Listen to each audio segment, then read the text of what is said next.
नारायणं नमस्कृत्य नरं चैव नरोत्तमं देवीं सरस्वतीं व्यासं ततो जयमुदीरयेत्. Om. Dear friends, welcome to the Mahabharata talks.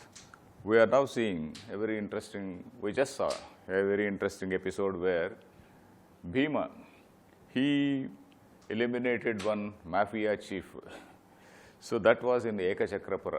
We were seeing that Kunti took a very bold decision. Kunti was prepared even to sacrifice her own son for the sake of that, for that city, because we know that we saw yesterday that there was a person called Bakasura who was holding the entire city to ransom, and every day from one house a cart load of food along with a person, a human being, and 2 buffaloes, they had to go, and that was the food for that fellow. That fellow means maybe that fellow and also his followers, maybe something like that. So on that day Bhima went, and then Kunti, after seeing that problem of that their householder, then Kunti volunteers, no, I will send my son. I have got 5 sons, and my son, of course she doesn't reveal the truth. She doesn't reveal that he was Bhimasena and all that. If that is revealed, then everybody would know, even Kauravas would know. So she didn't, she wanted to keep it a secret. So she said, my son knows some mantras. He knows some mantras, and then with the help of mantras he can vanquish any Rakshasa. So they also believed in that, that Brahmin who was giving shelter to them. And Bhima went, and then Bhima fought. He had a wrestle. He fought with him, and then he killed that man. And thereafter several other followers, he also warned all his followers. All his followers, he said, you can get lost from here. Tatah prabhuti rakshamsi tatra saumyani bharata. From that time onwards, all those Rakshasas, Rakshasa means we should not think that they are having some horns on their head and then very sharp teeth and whatnot. Rakshasas means only human beings with very, very bad tendencies, very, very bad in the sense, very cruel tendencies, very cruel. A very, very cruel human being can be called a Rakshasa. So probably that type of people who didn't bother for other people, who didn't bother for say other people's sentiments, etc. So those people, they are the Rakshasas. So Bhima, when he eliminated all the entire city was happy, and then they just checked up, how was this fellow killed? How was this fellow killed? And then they all traced, oh, today whose turn is it? Today's turn is that of a Brahmin, and this poor Brahmin, he is not a fighter. So they just inquired. So he said, no, when we were crying, when we were worrying, at that time one Brahmana came. One Brahmana, he was a mantra siddha. Dadarsha Brahmana kaschit mantra siddho mahamanaha. He was a mantra siddha. He knew all these mantras. So he said, okay, I will go and do that. So he has done it. So all the people also said, okay, very nice. Some Brahmin has got some mantras and he has eliminated this Rakshasa. So fine. After that, they stayed for a couple of, a few days rather, not couple of years, a few days only, in the same Chaitra, in that same Ekachakrapuram. Meanwhile, one Brahmin who was some tourist, let us say. Here, of course, they say one itinerant, a traveling Brahmin. It can be a Brahmana, it can be anybody, some traveling person, some tourist, who usually in olden days, people used to go from one town to another town because there was no communication, there was no post, no telegraphs, no WhatsApp, nothing. So people had to go from place to place and then convey news. So one man who was just touring around, so he went to that place, Ekachakrapuram, and he happened to come to this same Brahmana's house, in whose house Pandavas were also staying. So he was telling various things about his travel and then what all he saw during his travel, etc., etc. And incidentally, he also told about the Swayamvara of Draupadi. So now we have to see who this Draupadi is and what is the Swayamvara. Swayamvara, people, some of you might have heard, where there is a beautiful, maybe may or may not be beautiful, there is a damsel, a king's daughter, because Swayamvara is basically the practice of kings, not ordinary people. So the king, because he is a rich man, he announces, yes, my daughter will choose a husband. Then maybe neighboring kings, all princes and whatnot, depending on what they have heard about this girl, they will all come, they will all sit somewhere, they will all be seated. And all the people, they will be introduced, oh, this is the CV of this man, this is the CV, this is the CV, this is the CV, etc., etc. Of course, not CV, we can say profile. CV is only curriculum. It is nothing to do with the study. It has something to do with valor, physical fitness, martial arts, and so many qualities. So what are all the achievements of all these people? They will be read out. And then this lady also looks around, who is the most suitable man, and then she puts a garland in that man's on that man's neck. So that is what is Swayamvara. Swayam means self. Vara means varayate. Vara means to select. Self choice. What a nice thing. In those days, all these king's daughters, they had this great opportunity. So they could select anybody. So of course, probably that was needed in those days, because if there is a beautiful daughter of a king, there are so many people asking for that girl. And suppose this man obliges somebody, the other man will be unhappy. So probably one safe way was to announce some sort of Swayamvara. It was some sort of unwritten code of conduct. What if somebody wins a girl by participating in some competition? So usually some competition also is associated with the Swayamvara. Swayamvara, sometimes it is just like that, and sometimes it is associated with some competition. So whoever bends this bow and then shoots that particular target, oh, he will win my daughter. That is what happens in Ramayana also. Here also the same thing. Here is a slightly different target, similar bow, not Shivadhanus. It is an ordinary bow, which was specially made by this Drupada. So, and who is this Draupadi? We know this. We know that there is we have heard the story of Drona earlier. A few classes earlier, we heard the story of Drona, who is the teacher of all these Kauravas and Pandavas. This Drona, he learnt his martial arts and all this archery and all this Astra Vidya, as we call it, all these mantras and all these astras, etc., from another great man called Parashurama. And after that, Drona, before that, Drona was also studying under some other guru, and at that time, this Drupada was also a king's son. So he was his classmate, let us say, his classmate. So this man, they were very good friends. This Drupada and Drona were very good friends. And this Drona, the Drupada used to say, oh, when I become the king, this kingdom it will be yours, it is almost like yours, you will enjoy. So that it was there in the mind of Drona. And when they grew up, and then Drupada went home, and then he became the king. And this Drona went to this Parashurama, and then he learnt all the martial arts. But still, with all that knowledge and whatnot, he was very, very poor. He was unable to support his family also. So that was the position. We saw all that earlier. So at that time, he went and requested that boy, that old friend, Drupada. And that old friend said, no, get lost. How can you be my friend? I am a king and you are a very poor Brahmin. If you want, you can have some food one day and then go away. You can have some food somewhere in Langar and go. So Drupada, this Drona felt insulted. He went back, and we know that thereafter he became the teacher of all these Kauravas and Pandavas. And again, we also have seen that as Guru Dakshina is the type of the fee which you pay to a guru after the vidya is done. In those days, it was not something in advance. Now, if you want admission in a school or college, you have to pay so many dollars in advance and then go. Then, of course, in those days, they used to simply go, and then whatever they had, they could give. And at the end of the training, sometimes the teacher used to specify certain things, and sometimes he was just happy with whatever was given. So in this case, Drona specified even in the beginning, he specified, you should be, whoever is willing to, I have got one goal, and whoever wants to achieve, whoever assists me in that goal, he will be my dearest student. And Arjuna promptly said, yes, I will do that. So Arjuna became his dearest student. So all that we know.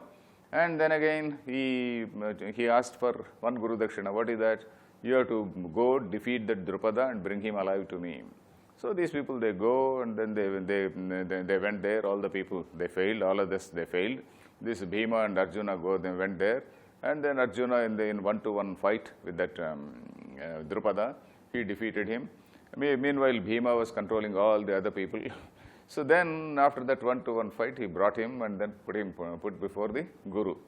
And at that time, Drupada felt very insulted. Drona said, yeah, you are my old friend, I do recognize you, do you recognize me as my friend? Then Drupada, he had no other way. Yes, I do recognize you as my friend. And a small part of the kingdom was also taken by Drona at that time, if you recall all that. So then, to that extent, we know that story. And this tourist who came to that Ekachakrapuram, the tourist was telling all the story. So it all happened like this. And after that thing, what happened to Drupada, we do not know. So far, we do not know. Now that Brahmana, that tourist Brahmana is revealing. Now what is the tourist Brahmana saying? He said, what did this Drupada do after that? Drupada, he felt so ashamed. He felt so ashamed and he wanted to take some revenge on Drona. At whatever this man has insulted me, I have to get a son, because Drupada himself cannot fight Drona, because Dronacharya, he knows so many astras. He himself cannot do anything. So he wanted to get a son who would be able to kill Dronacharya. So for that, what should we do? You can't train a son to suddenly become a great warrior to kill the Drona. In those days, what people did was, they used to do some sort of yajna. Though suppose I have got some desire that my son has to become some POTUS. POTUS is President of the United States or something like that. Or something. Or I wish I have to become that. So in that case, I perform a yajna. In those days, that yajna was it was given a lot of importance. So this man went in search of very powerful pandits. Because in those days again, even now we see that, oh, so-and-so is a very great scholar, very great pandit, very great person who performs this yajna, etc., etc. So he was looking around for such powerful yajna, powerful people. So this Drupada was in search of such very powerful people who were experts in this yajna, etc. And so he learns in that process, he comes to know that there are two brothers. Their name was Yaji and Upayaji. So this Upayaji, this Drupada goes to the younger brother Upayaji. This younger brother is a highly virtuous person. Both are highly learned, there is no doubt. And younger brother is not only learned, but he is also a highly virtuous person. Elder brother was slightly money-minded. Because among these Brahmanas also we find there are some people who are highly virtuous and not at all interested in anything, they just have enough money for survival, but they are very happy with reading, studying and all that. There are some people who also want to make money, who are slightly greedy. So this elder brother was slightly interested in making money. Making money in the sense he was interested in accepting gifts and all that. So this Drupada, he went to the younger brother. He went and then he explained his problem. This is my problem. I have got an enemy called Dronacharya, and that Dronacharya is somebody who is a very invincible warrior. In fact, Sahi Brahmana Veshena Kshatram Vegam Asamsayam. He only looks like a Brahmana, but the entire Kshatram, the entire valor of Kshatriya, it is there in him.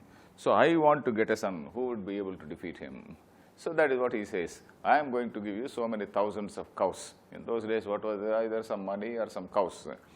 So thousands of cows I am giving. So this man says, no, I cannot do.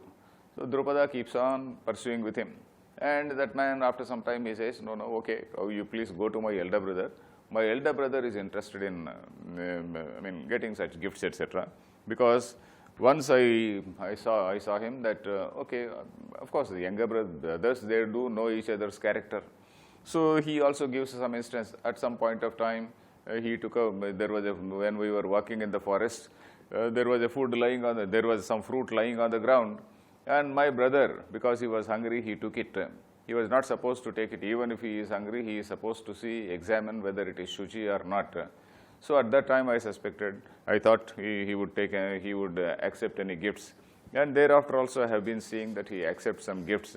So like that, he said, you please go to my brother. My brother also is a very learned man. So he told the king. So the king went to that person. And he promised, I am going to give you so many thousands of cows. And that man also says, okay, I will do that. But you also associate my younger brother. My younger brother, he doesn't want anything.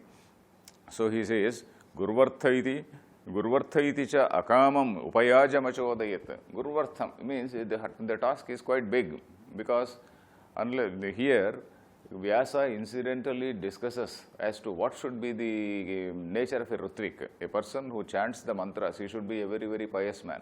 Only then the mantras will work. If the Brahmana is a greedy fellow, the mantras will not work. So that is what Vyasa says. So here,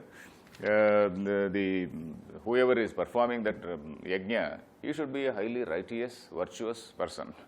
And all that Shama, Dama, Titiksha and all those virtues have to be there in the name. So this elder brother, he says, okay, I will be making all other arrangements, but my younger brother will be chanting the mantras, because he is a more competent person. So elder brother also accepts. So both of them, they perform the mantra and they perform the yajna. And at the end of it, the yajna, they get the yajna purusha, no, not yajna purusha, they prepare what is called havis. Havis is that which has to be offered into the fire. So at that time, it so happens that this Drupada's wife, in fact, in all these yajnas, the man and the wife both have to be present. And that particular lady, he had just taken her tambulam, what you say, and she was not in a fit condition to offer that havis, because they should also be in a proper pious condition. So at that time, the Brahmana says, no, this havis, this time will be over. It has to be offered in the fire. So they offer that havis into the fire, and from that fire, 2 persons they come out. Of course, here we should not question as to how persons will come out and all that. We know that Mahabharata is a historical story, but now and then it slips into what can be called mythology. Now and then suddenly somebody appears from the fire.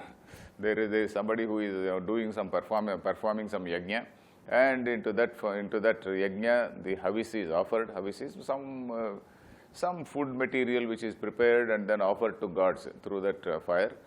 And suddenly from that fire, one person came out, a very, very strong man, Jwala Varno Ghora Rupaha Kiriti Varmachottamam. He says, one person, he was Jwala Varna, a very red colored person and a very fierce looking person, also born with a kiritam. Kiritam is a sort of crown on the head, and also a body armor. A body armor he had, and also a sword, not only body armor, but sword, bow and arrows. A full-fledged warrior came out of that thing. And similarly, there was also a girl, not a small girl, but a grown-up woman. She came out of that fire, and that lady is fire. Kumari chapi Panchali, Vedi Madhyat Samuthita, Subhaga Darshaniyangi. Such a wonderful, good-looking, great-looking woman. That daughter also came out, and she was slightly dark in color. We know that there are 4 people who are dark in Mahabharata. Lord Krishna is dark, Arjuna is dark, Vyasa is dark, and also Draupadi also is dark. So this dark lady, Shyama Padmapala Shakshi, Neela Kunchita Murdhaja, there is a lot of description about how beautiful she was, slightly dark colored, but at the same time very beautiful eyes like lotus petals and whatnot. And Manusham Vigraham Krutva Sakshad Amaravarnini, like a divine, she was like a divine damsel who has come in the shape of a human being. And at that time, there was a divine voice. Sometimes in our books we also hear some divine voice which says, the divine voice says, yes, this boy is going to kill Draupadi, this Drona. The divine voice said, this boy is born to kill Drona. When Drishtadyumna came out, that boy's name was Drishtadyumna. In fact, the name also is very, very hard, difficult to pronounce. Difficult to pronounce in the sense, Drishtadyumna. Drishta means very aggressive. Drishta means very, very dashing, aggressive. Yeah, dashing is a more correct word. Drishtata. Drishtata is a word in Sanskrit which means dashing in nature. Drishtadyumna. Dyumna means shining. Very aggressive and very brilliant. Aggressive, charming, brilliant. So such person, Drishtadyumna. And this Draupadi, there is no other name meaning except apart from that Drupada's daughter. So Draupadi. So this, then the Akashavani, that what is that? The divine voice. It also said, yes, this lady is going to bring doom for all the Kshatriyas. So that also announced. So she is born to bring death to all the Kauravas, not all Kshatriyas. Sarvayoshidvara Krishna Ninishuhu Kshatriyan Shayam. So she is going to lead all these Kauravas to death. So that was it.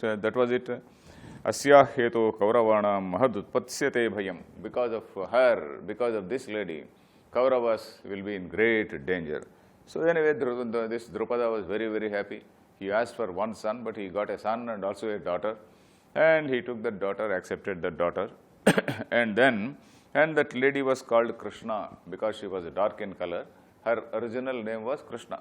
By virtue of being the daughter of Drupada, she is called Draupadi. Drupada's daughter is called Draupadi. And her original name was Krishna. Krishna actually means dark. Then these two people, they grew up. And it is also incidentally, we have to note that this Drishtadyumna, he was trained by the same Dronacharya. Dronacharya knowing fully well that he is born to kill him. So, Drishtadyumna, amokshaniyam daivam hi, bhavi matva mahamatihi. So, he thought, okay, the scheme of the divine cannot be undone. Whatever the God has written on me, it cannot be undone. And tatha tat krutavan dronaha atmakirti anurakshana. If I don't teach this boy, I'll get a bad name. Oh, he has Drona being a great teacher. He did not teach this boy. He was a very eligible boy, etc. So he taught that boy also. He taught all the Astra Vidya to that boy. So you see the magnanimity of Drona also. You see, sometimes we find that Drona, the same character in a different situation behaves differently. We saw that Ekalavya's episode where he asked for the thumb of that boy. That is again because that man, he is actually an employee. This Dronacharya is an employee of Bhishmacharya. He is somewhat like a school principal and he has to follow the rules. So he followed the rules and only Kshatriya has to be taught this Astra Vidya and none else should be taught. So that was the picture. He was in a predicament. So this Dronacharya was helpless at that time. And here, not that he is helpless. Dronacharya, he can actually say, no, I need not teach him. But he accepted that boy, accepted him, and then he taught him. Then again, okay, it went like that. And this lady, as I said, she was not born as a child. She was born as a full-fledged, full-blown woman. And then, at that time, after some time, this Panchala Raja, that Drupada, so he declared this Swayamvara. He declared Swayamvara, so that he also had some lingering doubt. He had a lingering doubt that Pandavas might not have died in such a foolish way in that inflammable house. So we know that we have seen earlier that Duryodhana tried to put them in that house, that inflammable house, and then he wanted to set fire to them. And they all thought that they were dead and gone. But then, some wise people, they still had a doubt. Bhishma had a doubt, and Vidura, of course, Vidura knew. Bhishma also came to know later through Vidura. And Drupada and others, they were also thinking, Drupada and also Krishna also, we will see Krishna shortly.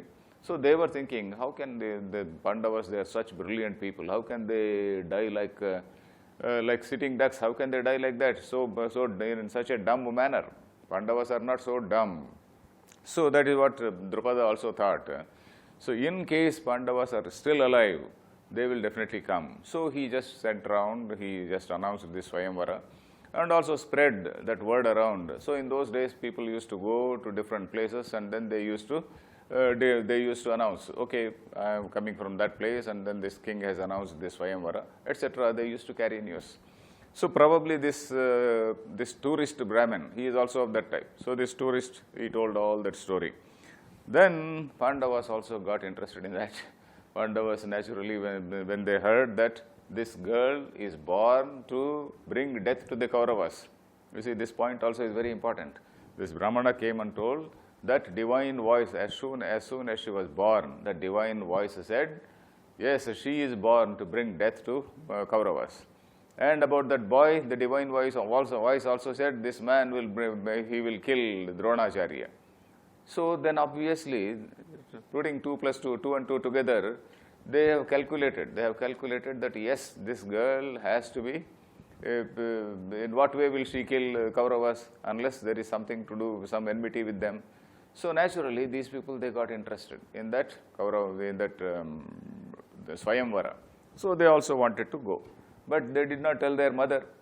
And their mother also is a very clever lady. So she knew that these boys, oh my dear sons, you are now looking absent-minded. So the Vyasa writes, Sarvecha asvasthamanasaha babhuvuste mahabalaha.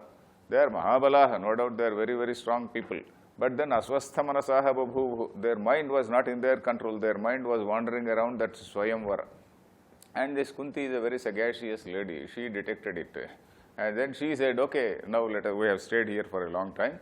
Let us go to that Drupada's place. And they happily jumped, and immediately they jumped in joy. Of course, they did not jump. I am just saying, within their minds, they jumped in joy. And then they all said, yeah, let us go. So that is how they